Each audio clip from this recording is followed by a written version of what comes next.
Have you ever wondered why some products suddenly cost more, like cars, appliances, or even soda cans? Well, it might have something to do with tariffs, which are taxes on imported goods within the United States or other countries. Politicians often claim tariffs to specifically protect American jobs, but in reality, the story it's a lot more complicated, and the people who are paying might end up paying a lot more than you might surprise. Let's take a look at one real example in our modern life. The tariffs placed on steel and aluminum, which first started in 2018. These were meant to protect the US metals and the producers from cheap imports, especially from China.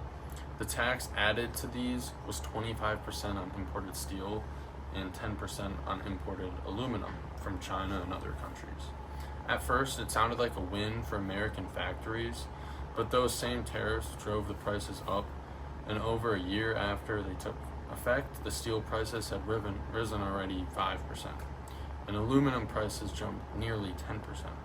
That might not sound like much, but for companies that use a lot of metal, like car manufacturers, construction firms, and even like bottle companies like soda, Pepsi, etc., it added millions of dollars in extra costs.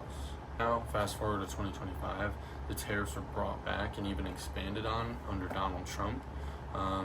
He made more aluminum taxes 25% and steel up to 50% on imported goods.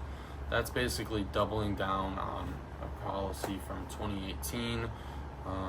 So it shows that history can hurt more than it helps. Companies faced higher supply costs than other countries and retailed with their own tariffs and exported suffered with America. If tariffs kept rising, the cost of basic materials that affects families are like mine too. The price of jobs, cars, foods, cans, and even like construction projects to build houses, the prices are going to go way up, which means that fewer job opportunities, higher living costs, and just a ton of more poverty in general within our community is going to be an effect of higher tariffs. So the truth about tariffs, they might sound like they protect us at the start, but in the end, they often make life more expensive for everyone down the chain. When it comes to trade, there's no such thing as a free tax.